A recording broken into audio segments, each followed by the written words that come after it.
Wassalatu wassalamu ala sayyidina Muhammad wa ala alihi wa sahbihi ajma'in. Anak sembilan di celah batu berenang-renang di atas kolam. Jika membilang dari satu, bertanya khabar dengan salam. Assalamualaikum warahmatullahi ta'ala wabarakatuh. Yang dikasihi, yang amat berbahagia Tun Dr. Mahathir, bekas Perdana Menteri Tanah Air 2 kali dan Ketua 1 kepada Payung Melayu. Yang dikasihi Datuk Seri Tuan Ibrahim Tuan Mat, yang hadir bersama bukan saja bagi pihak PAS tetapi bagi Melayu Islamik di tanah air kita, dengan saudara adinda Datuk Seri Taqiyuddin Hasan dan pimpinan-pimpinan yang ada, adinda Tan Sri Noh Omar, adinda Datuk Seri Marzuki Yahya, rakan-rakan seperjuangan dari tempoh ke tempoh, jemputan-jemputan khas, saudara-saudari. Lantaran telah kita dengar amanat, lantaran kita sudah dengar penyampaian satu persatu apa sebab kita kemari, dan terakhir tadi dinyatakan walaupun usia sudah melangkau 10 abad, insan ini masih bersama kita. Untuk itu kita mesti tolak apa juga alasan, bersamalah kita. Bila masa Tuan Ibrahim bersama kita, masa ini jugalah beliau di sini. Wajah-wajah inilah yang pada satu ketika dulu kita pernah menyatakan tidak Melayu hilang di dunia, tapi Melayu sudah hilang petua. Kita betulkan balik petua itu. Lantaran Tun hadirin pengurusi yang dikasihi sekalian, saya diminta untuk menyampaikan sedikit kupasan berhubung dengan artikel 153 perlembagaan kita. Dengan rendah hati saya mohon maaf dari rakan-rakan peguam sekiranya apa yang saya sampaikan ini tidak selaras dengan apa yang dipelajari di Inns of Court ataupun di Gray's Inn ataupun dari University Singapura ataupun dari fakulti-fakulti undang-undang yang ada. Sebab ada yang tersirat tak diajarkan oleh profesor kita. Namun inilah yang ada di hadapan kita. Dalam tempoh 25 menit saya akan cuba menyampaikan sedikit ulasan berhubung dengan hal-hal sebenar dalam perkara ini. Ramai rakan-rakan berkata 153, 153, tetapi kita tidak melihat apa yang dinyatakan dalam ayat-ayat dalam bahasa 153 itu. Jadi sebelum itu izinkan saya menyorot sedikit suasananya. Sebelum 153 ini tertera dalam perlembagaan Persekutuan Tanah Melayu, ianya sudah pun sebahagian besar tertera dalam 2 dokumen terdahulu. Pertama ialah dokumen Perjanjian Persekutuan Tanah Melayu tahun 1948. Dan di situ dinyatakan, it shall be the responsibility of the ruler to safeguard the interest of the Malays. Itu masa tahun 48. Perjanjian 1948 adalah perjanjian gantian kepada perjanjian Malayan Union yang telah ditandatangani oleh kebawah duli tuanku-tuanku. Jika tak ada Datuk On Jaafar, itu akan menjadi dokumen sampai hari ini. Bertepuk kita untuk Allah yarham Datuk On yang telah berjaya mengetepikan dokumen perjanjian ataupun the agreement of Malayan Union. Apa Malayan Union kata? Pentadbiran berada di tangan pemerintahan the King of the United Kingdom. Subservient to all, the Malay states shall be under the tutelage administration. Disebut di situ tutelage administration, bermakna kita di bawah. Tidak usah saya menyebut banyak tentang perjanjian ataupun agreement tahun 46 tadi. Memadai saya mengatakan lantaran Dato' On dan kawan-kawan dan akhirnya Tunku Abdul Rahman dan kawan-kawan, maka hal-hal berhubung dengan tahun 46 diatasi dan diganti dengan the Federation of Malaya Agreement. Dalam bahasa Melayunya, Perjanjian Persekutuan Tanah Melayu 1948. Hadirin yang dikasihi, bila masa hari ini kita dengar lagi Semenanjung Tanah Melayu, sudah tidak disebut. The Federation of Malaya bermakna Semenanjung Tanah Melayu, tapi tidak lagi disebut hari ini. Ini disebabkan oleh barangkali kelalaian beberapa pihak terdahulu dari kita yang tidak mengambil perkataan the Malay States. Frank Swettenham, salah seorang pembesar Inggeris, pada tahun 1905 dalam bukunya bernama Malaya Footprint menyatakan, the Malays are the gentlemen of the East because the Malay states become the earth and the sky. Ini Frank Swettenham cakap. Jadi kalau begitu, kalau Swettenham cakap begitu dan Donald McGillivray pun cakap pasal the Malay states, Henry Gurney mati di Kuala Kubu sebab penentang komunis, kenapa kita hari ini tak mau menggunakan perkataan the Federation of Malaya sebagai persekutuan tanah Melayu? Itu latar satu yang harus kita pergi seterusnya. Dalam perjanjian Malayan Union diketepikan dan perjanjian the Federation of Malaya diwujudkan sampai kepada tahap dikatakan oleh Inggeris mesti diletakkan hal-hal tanah berhubung dengan Malay Reservation Land sebagai intrinsic provision dalam perjanjian persekutuan. Sudah masuk. Yang kedua dinyatakan hak-hak orang Melayu mesti trust, mesti jelas dan diperlakukan bagi pihak Raja-Raja Melayu. Hal ini sudah dibuat. Kepada kita di sini, bagaimana kita nak menganggap perkara 153 bagi kepentingan perjuangan kita?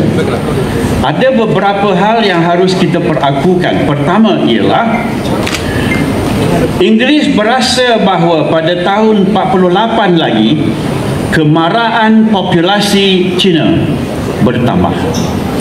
Pada tahun 1957 sahaja didapati bahawa 34% penduduk tanah air sudah terdiri dari kaum Tionghoa.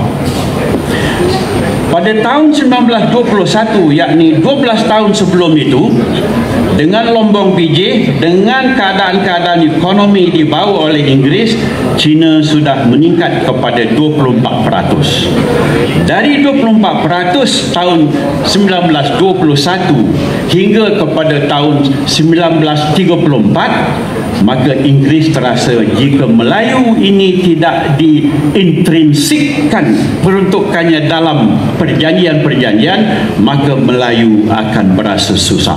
Lantaran tamadun Cina yang begitu lama telah dapat mengatasi pelbagai nilai dan pelbagai pentadbiran secara politik. Ini latar belakang harus kita maklumi. Baiklah, pada tahun 1957 maka Inggeris telah menyatakan kepada Raja-Raja Melayu dan menerusi 119 memorandum, Raja-Raja Melayu mengemukakan kepada The Reed Commission ataupun Pesuruh Jaya REIT agar beberapa peruntukan intrinsik ini diperelokkan.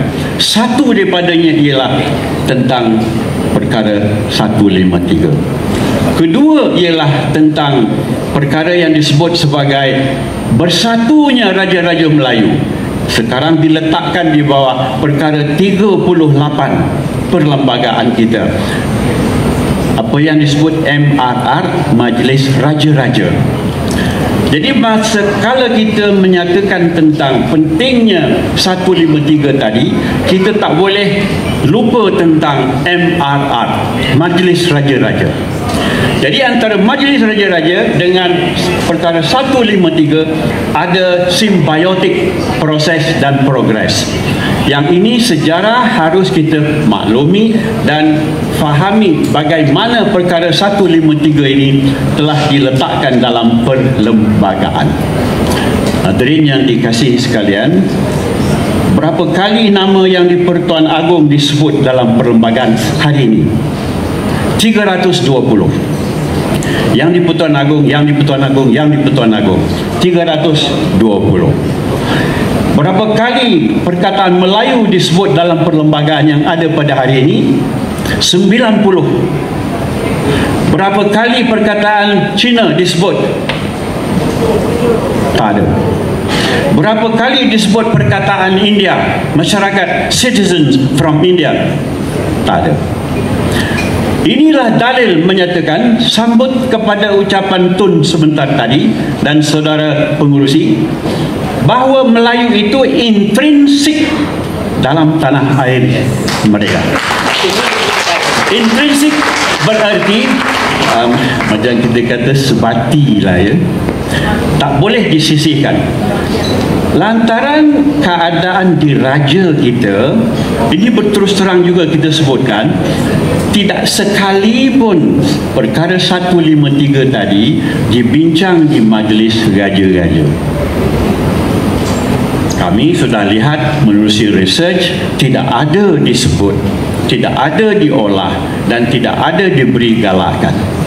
Jadi soal bagi kita sekarang ialah orang Melayu di tanah air kita di Semenanjung ini mesti mengambil satu ingatan, memaklumkan kepada raja-raja kita bahawa ini adalah tanah kita, adalah tanah air kita, mesti bersama-sama.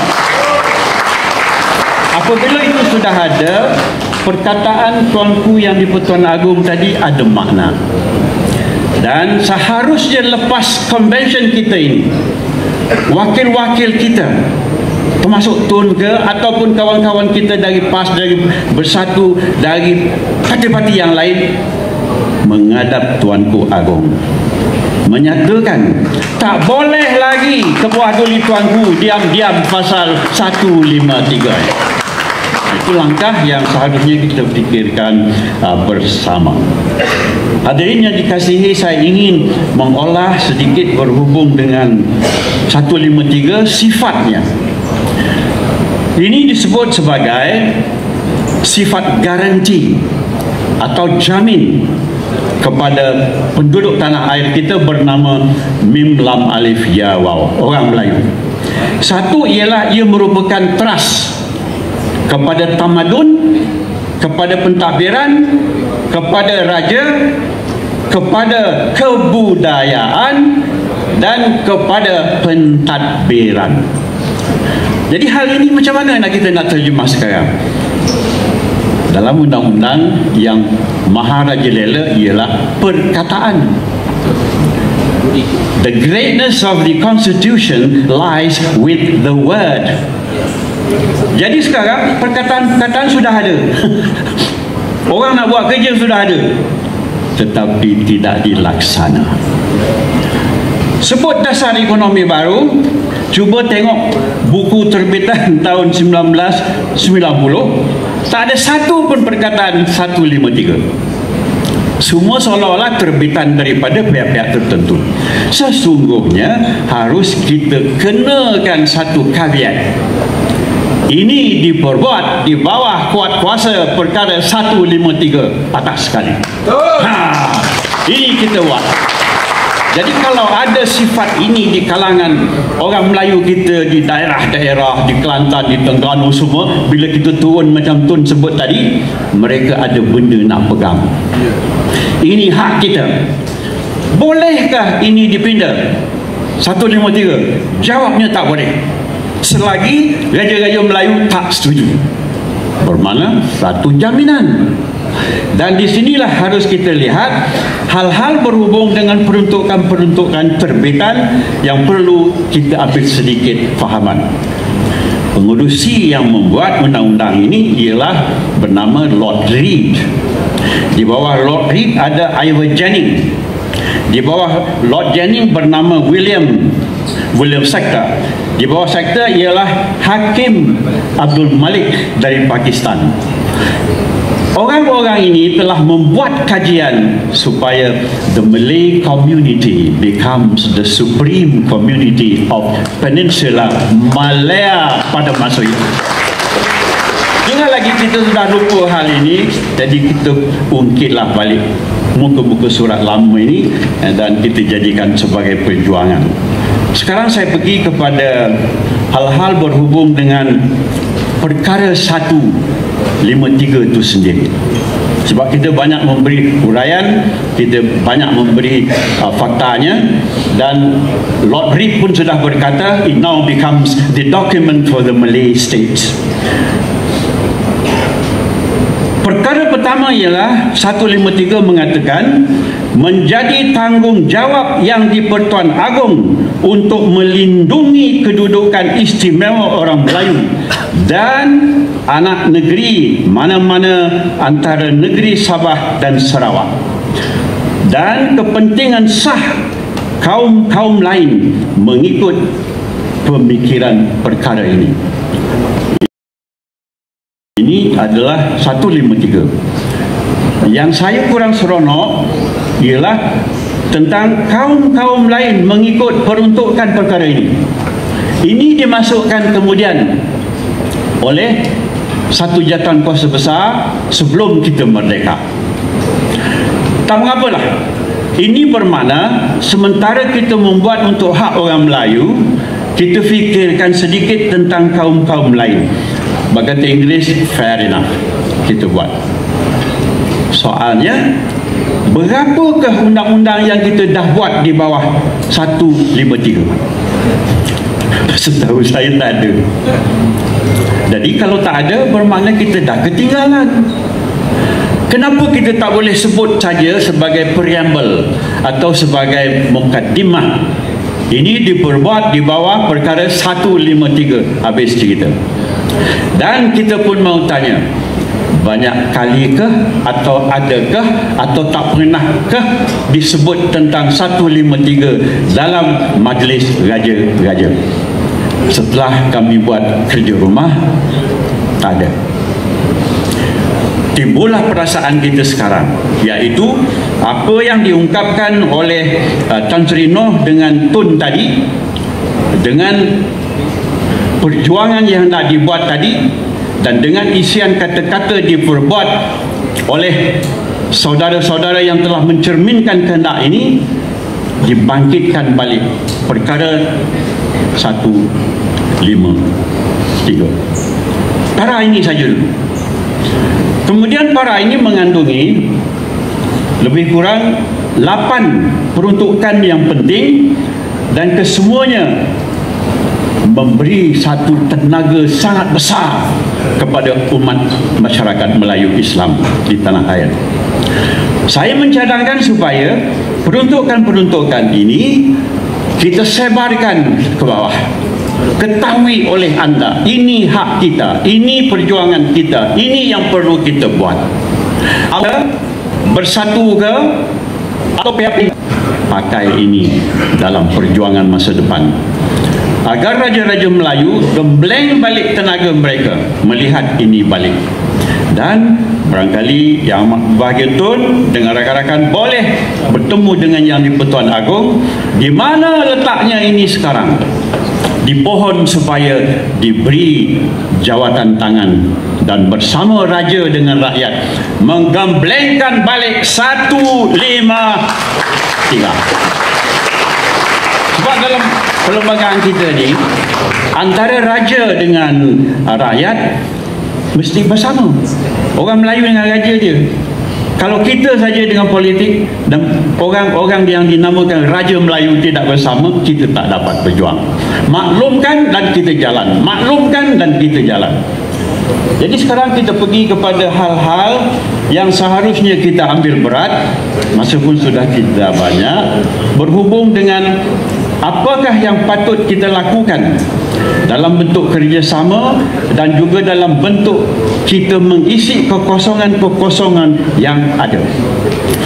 Dicadangkan di sini, iaitu hal-hal berkaitan dengan kerja rumah kita, ialah perkhidmatan awam tanah air ada kaitan dengan 153.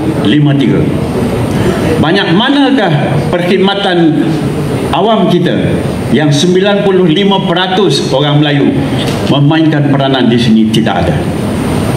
Mereka segan nak menggunakan 153 dan pertubuhan-pertubuhan lain pun segan nak menggunakannya. Hal yang terbit daripada pemikiran kita jawatankuasa yang bersama dengan saya ialah, iaitu di bawah peruntukan 153 yang pertama tadi jelas. Yang tidak jelas ialah pada masa mana yang boleh kita gunakan 153 untuk mewujudkan konsortium, mewujudkan ekonomi besar di bawah payung kemelayuan. Ada satu perkataan di sini yang mungkin kita nak catat, iaitu katanya atau kemudahan khas yang lain. Jadi apa yang dikatakan oleh mereka di sini ialah kita ada beasiswa, kita ada latihan, kita ada hal-hal berhubung dengan kepentingan Islam, kita ada hal-hal berhubung dengan kerja-kerja melatih pihak-pihak tertentu, tetapi tentang ekonomi tidak disebut. Harus kita berlindung di bawah ayat yang saya sebut tadi atau kemudahan khas lain, iaitu ceraian dua kepada perkara ini, dan kita bawa ke parlimen, PAS bawa, satu bawa dan lain-lain bawa, dan kita nyatakan bahawa mulai sekarang perkara 153 menjadi integral dan sebahagian daripada perjuangan Islam dan tanah air kita. Yang mak berbagai tuan, izin saya 5 minit ini menghurai sedikit lagi, iaitu pecahannya ada lebih kurang 9, dan yang penting kepada perjuangan kita ialah 1 dan 2 tadi. Yang perlu kita amati menerusi politik ialah selepas ini raja-raja Melayu harus celik tentang peruntukan ini. Ini senjata masa depan kita. Orang bukan Melayu kata apa? Saya rumuskan sedikit. Mereka berkata bahawa dalam perkara 153 dan perkara 1531 ada kepentingan mereka. Kita tak nafi, tetapi kepentingan mereka itu adalah ihsan daripada masyarakat Melayu, daripada orang majoriti tanah air kita, dan mereka kena terima itu. Beranikah kita mengatakan itu sekarang? Belum, sebab mereka ada 40 kerusi, kita hanya ada 26, dan PAS ada pada hari ini lebih kurang 43. Hal ini harus kita gembleng balik dan tengok. Pertama ialah perkadaran munasabah dalam jawatan perkhidmatan awam kita dah ada, dah cukup, tapi tak bergerak. Kedua, beasiswa sudah ada. Ketiga, keistimewaan pendidikan tidak berapa jelas. Latihan ada, tetapi tidak berapa jelas. Permit atau lesen ada, tetapi kita tidak tahu angka sebenar. Dari situ saya pergi kepada persoalan dasar ekonomi baru. Berapakah yang didapati oleh masyarakat Bumiputera sebenar? Matlamat 30% sekurang-kurang Hari ni buat apa? Jadi bak kata orang-orang di JPM, you look at me, I look at you. Kita tak tahu buat apa. Kita harus menyatakan di bawah 153 ini, kuasa yang ada ini mesti dipamerkan kepada masyarakat Melayu tiap tahun. Berapa sebenarnya capaian ekonomi kita yang ada? Apa sebab kereta api Tanah Melayu dah sampai kepada YTL? Ibu pejabat tu. Apa sebab hotel yang dulu kita tangan tentang Malayan Union, kita buang semua tu, sekarang dah dalam tangan orang? Apa sebab? Siapa buat?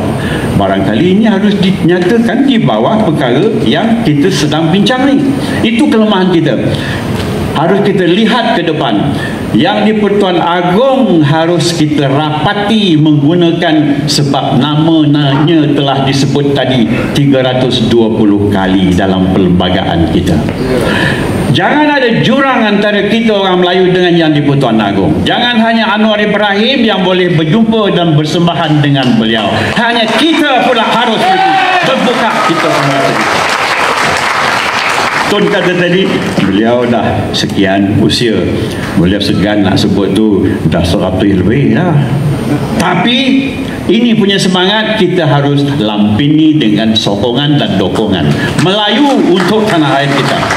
Saudara yang dikasihi, 153 Klausa 3 saya kena bacakan sedikit. Yang di Pertuan Agong boleh bagi memastikan mengikut fasa 2 perezaban bagi orang Melayu, pewujudan pendidikan, kemudahan-kemudahan bermaksud untuk menjadikan mana-mana pihak berkuasa yang bertanggungjawab dengan tanggungan dan pemberian beasiswa. Ini saja tak cukup. Tentu kita harus melihat satu hari berpakat dengan tuanku-tuanku kita. Beberapa pindaan harus dibuat. Sebab pembangunan tidak disebut, kemajuan dari segi komersial tidak disebut, hanya tentang beasiswa, pemberian dan bantuan-bantuan tertentu sahaja. Namun dengan itu, frasa yang berbunyi atau kemudahan khas, ini boleh kita guna, dan perjuangan politik kita, Saudara Taki dan lain-lain boleh buat dan teruskan bagi pencapaian yang murni disebut tadi. Akhirul kalam, saya ingin menyatakan di sini bahawa peruntukan P153 tidak habis dengan syarahan ini saja. Dan apa yang terbitan hendaknya kita buat, terfikir oleh kita bahawa 10 perkara harus difikirkan tentang capaian masa depan. Pertama difikirkan iaitu wujudkan Kementerian Pembangunan Bumi Putera. Melayu Bumi Putera. Kita tak pernah wujudkan kementerian ini. Yang ada hanya di JPM. Saya telah dengan Tun semenjak tahun 1980-an misalnya. Kita belum ada lagi Kementerian Melayu Kemajuan Bumi Putera pada hari ini.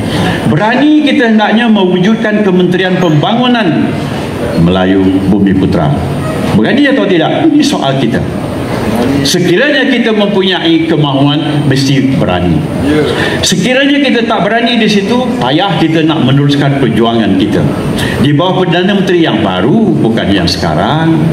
Yang sekarang tentulah beliau akan kata macam-macam dan kita tidak akan dapat satu penyelesaian daripadanya. Kedua, kita harus bajetkan sekurang-kurang 10 bilion ringgit di bawah satu badan amanah yang disetujui oleh masyarakat Melayu, sama ada menerusi parti ataupun NGO, tetapi dengan endorsement tuanku yang di Pertuan Agong. Tiap tahun 10 bilion kita bina. Apa yang nak dibina? Pekan Melayu, rumah dan jalan Melayu. Saya nak tanya saudara, Jalan Tunku Abdul Rahman dulu Batu Road, tolong tengok ada berapa kedai Melayu situ. The main road di Damansara berapa? Tidak cukup bagi menzahirkan tauliah kita sebagai bangsa. Jadi ini dicadang, kalau dari penyampaian ini, dana itu mesti ada. Beranikah kita? mesti berani 800, Alhamdulillah. Tetapi kalau boleh 8 juta, harus kita dapatkan suara bagi projek seperti ini. Orang Tionghoa cuma lebih kurang 22%, tetapi mereka bersatu di bawah satu parti, nama dia DAP. Kita harus bersama dalam semua parti yang ada, satu gagasan. Nama sudah pun disebut oleh Tun tadi, dan Tuan Ibrahim saya fikir sudah maklum hal yang berkenaan. Cari jalan kita untuk berjuang dalam itu. Dana amanah ini harus dicadang untuk hartanah bangunan komersial bernilai tinggi dalam bandar utama di seluruh tanah air kita. Jika dilihat kemajuan yang ada pada beberapa syarikat gergasi bukan Melayu, mereka sudah memiliki sebahagian besar daripada tanah tanah kita. Misalnya, tanah tanah yang telah dimiliki setakat ini di bawah syarikat-syarikat seperti KL Kepung, seperti IOI dan lain-lain adalah jutaan hektar. Tetapi kita tidak mempunyai data tentang pemilikan syarikat-syarikat utama dalam badan-badan di tanah air kita di buah negeri masing-masing. Sebab itu kita iri hati melihat kenapa YTL begini, kenapa Vincent begini, kenapa IOI begini. Sebenarnya kita tidak ada tong kita sendiri dalam hal menentukan tanah khazanah kita sendiri. Seterusnya dicadangkan, kalau dalam pemikiran kita harus jangan lagi berasas kepada kekitaan dalam parti saja, tetapi menyeluruh dalam bangkitan kita sebagai satu bangsa. Semua parti politik Melayu wajib membawa persoalan 4 yang penting, iaitu survival bangsa kita, survival 153, survival Islam kita, dan survival ekonomi. Ini perlu ditaja dan dijalankan. Wasiat Raja-Raja Melayu tadi disebut dalam ucapan, perlu kita jadikan itu sebagai wasiat rasmi. Mulanya dokumen ini tahun 2009, tapi tak dibawa kepada Majlis Raja-Raja.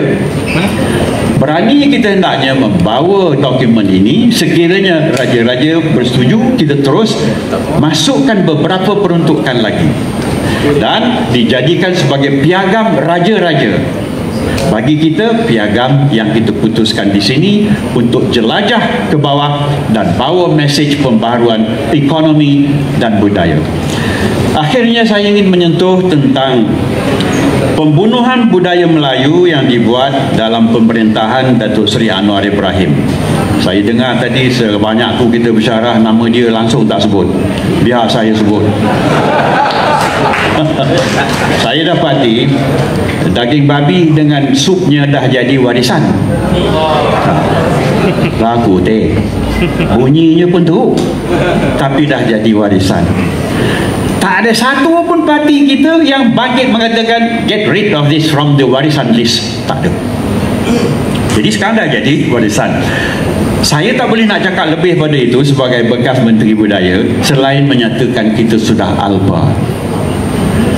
Kalaulah dapat pada hari itu, kita sama-sama bantah balik. Ini tak boleh masuk dalam Seksyen 67, tapi sekarang sudah masuk. Bagaimana nak menebus ni balik? Tak dapat kita nyatakan sekarang.